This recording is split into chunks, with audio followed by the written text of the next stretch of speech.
Hey guys, it's Alex, and I'm here with my favorites of 2018. Yesterday I posted my honorable mentions to my favorites, which was my best of list. Like those were books that I thought were really great. Those were books that I really wanted to recommend, and they were standouts to me throughout the year.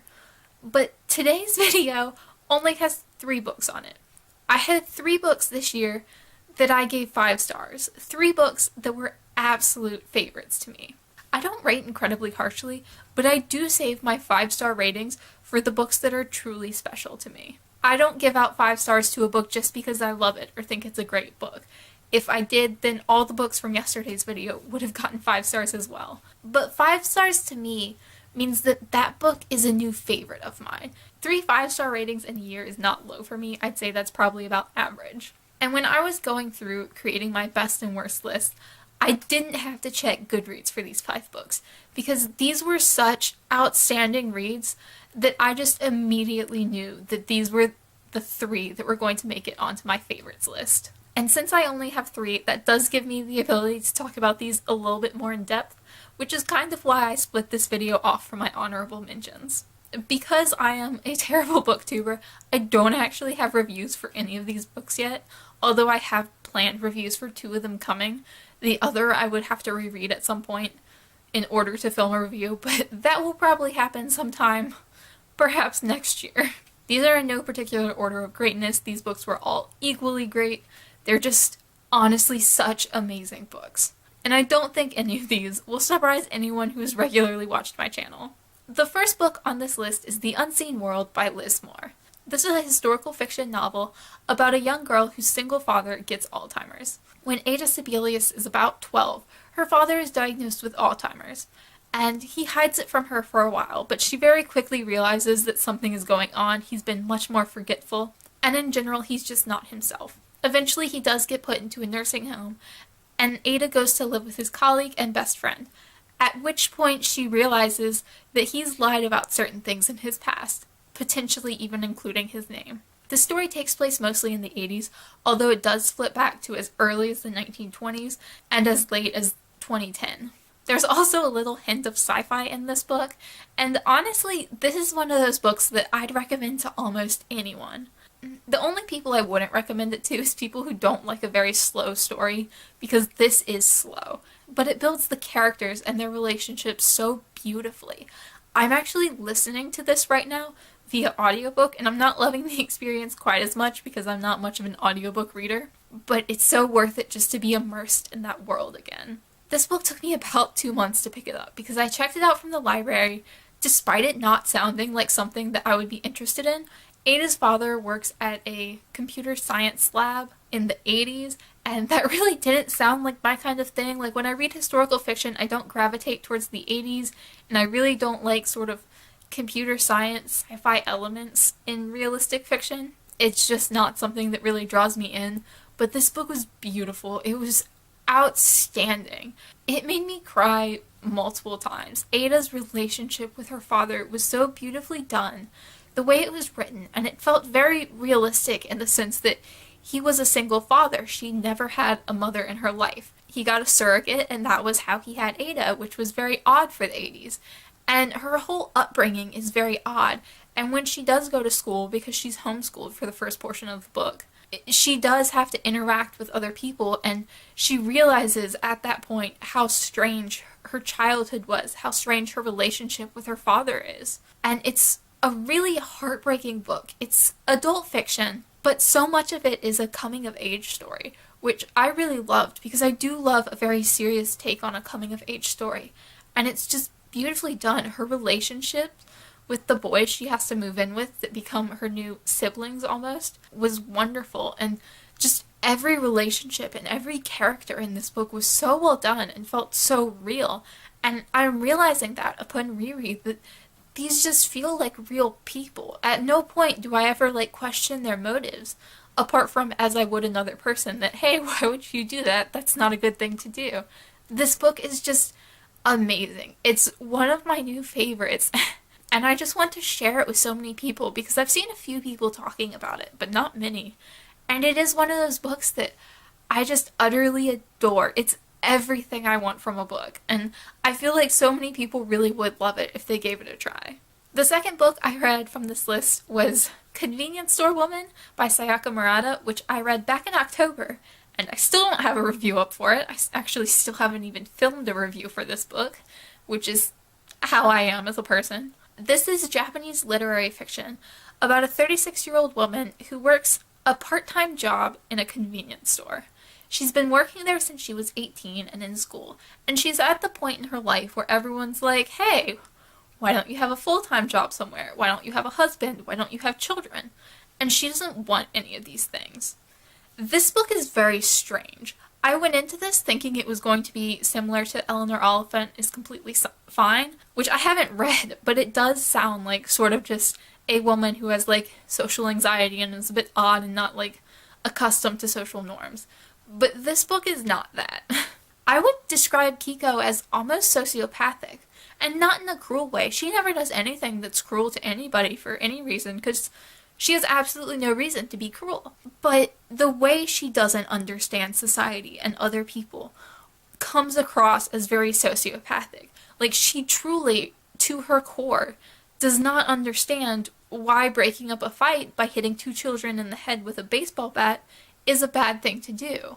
She looks at that situation as people wanted the fight to end, she ended the fight, why is everybody mad? And that was sort of this book. It was not what I was expecting at all. I was going into this expecting it to be very relatable, like she has anxiety and she feels comfortable within the rules and the structure of the convenience store, which is kind of true to an extent, but it's not anxiety. She has absolutely no anxiety. She just doesn't like society, and she doesn't fit into society, and she really doesn't want to an extent.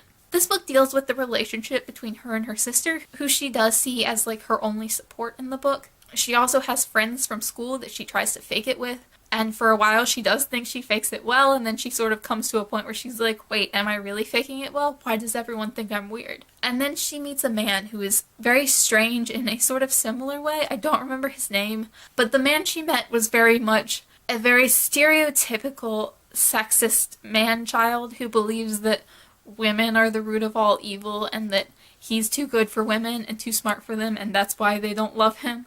And that kind of thing, and he was such an awful character, but also at the same time, so necessary to the story, and it was a kind of weird mix, because for a minute, his presence almost made me want to give the book 4 stars, but it was such an integral part of the story, and so well done.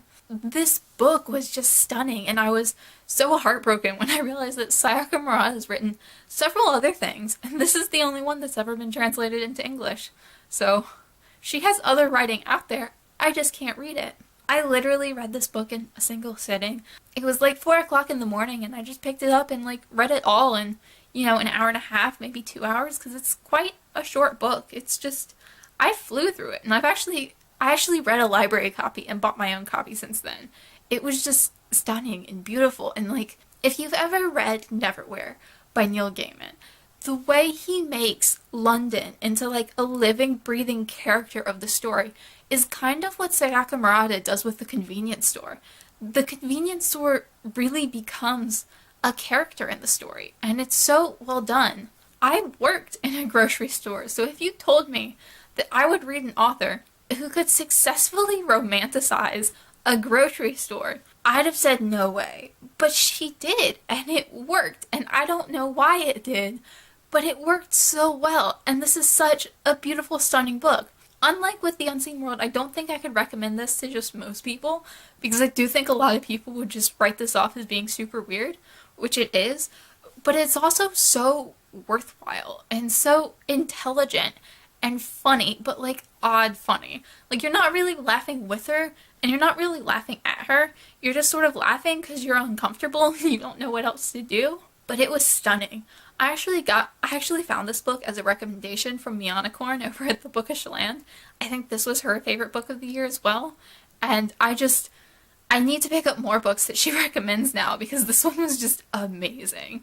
Like, this was, I don't want to say it's changed my perspective on anything, but it was just one of those books that, like, I couldn't breathe. Like, I walked away from it feeling, like, weird and lightheaded. Like, I have to acclimate myself back into reality because I'm so used to this book. And I highly recommend this. It's so weird, but like I'd love for people to give it a try because it's so amazing. The final book on this list I actually just read back in December, and that was Sadie by Courtney Summers. This is one of the most hyped books of the latter portion of the year, and it was worth every single bit of that hype. I love Courtney Summers. I love her writing style.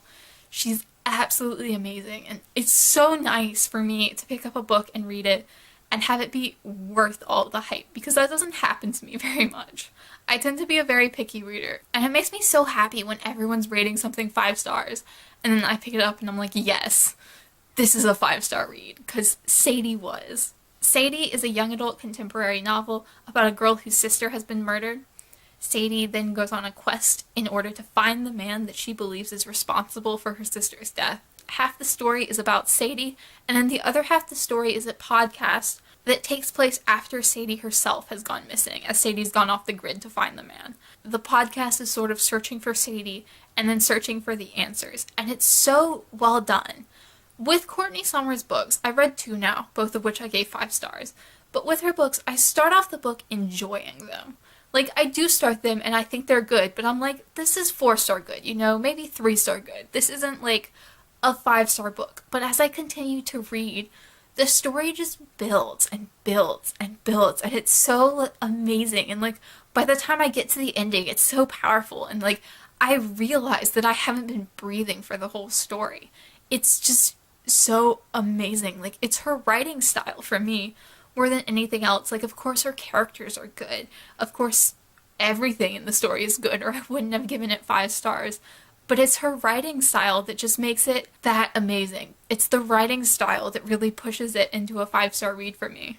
This book deals a lot with sexual abuse and rape, especially of children, so heavy trigger warnings for that going in, but it does it in such a wonderful way. Something I didn't realize until I was writing up my review of this book, which I really enjoyed, was that none of the violence was graphic. Sexual or otherwise, none of it was graphic, and I really appreciated that because I don't have a problem with graphic violence, but I do think at times it's overdone and it's graphic for shock value rather than for necessity in the story.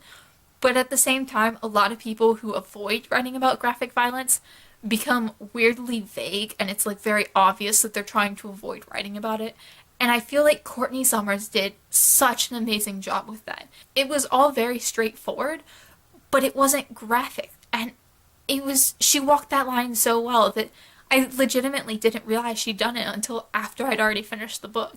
And that was something I really appreciated. I don't think that lessens any of the trigger warnings, but I did very much appreciate that little bit of effort she put in. Or a lot of effort, I don't know. Without a doubt, this was my favorite YA of the year. This is a YA book that I'd recommend even to non-YA readers, because it was so well done and just so beautifully written. And Sadie was an amazing character. The story built so well, and then the ending was just stunning. I could not picture another ending for that story. Nothing else would have worked so well to end the story than that. And it was just absolutely amazing. Like, this was a book that cemented Courtney Summers as one of my favorite writers, because I give out 5 stars so rarely. And the fact that I've read 2 of her books in the past 2 years and given each of them 5 stars just tells me how amazing she is and how much she works for me. So I highly recommend her as an author, as well as specifically this book, because it was amazing. So now that I've spent about 20 minutes gushing about all of these books, which I've hopefully edited into something a little bit more reasonable, let me know down below if you've read any of these, if you want to read any of these, if I've talked you into reading any of these, because I would love to talk people into reading these books. I think all 3 of them are so worth it, although I don't necessarily think that the audience for all 3 of them would be the same, although I love them all, so potentially if you liked one of them, maybe try all of them. But honestly, all 3 of them were fairly similar in the way that they were all realistic fiction that was character-driven, which doesn't really surprise me, because I do read a variety of books, but character-driven realistic fiction books are definitely my favorite, and I promise that my reviews on Sadie and Convenience Store Woman will not take too long to get out. I'm hoping to have both of them out within the next month. Also, let me know down below what your favorite books of the year were, if you're as strict with your 5-star ratings as I am. And as always, thank you guys so much for watching, and I'll see y'all again soon.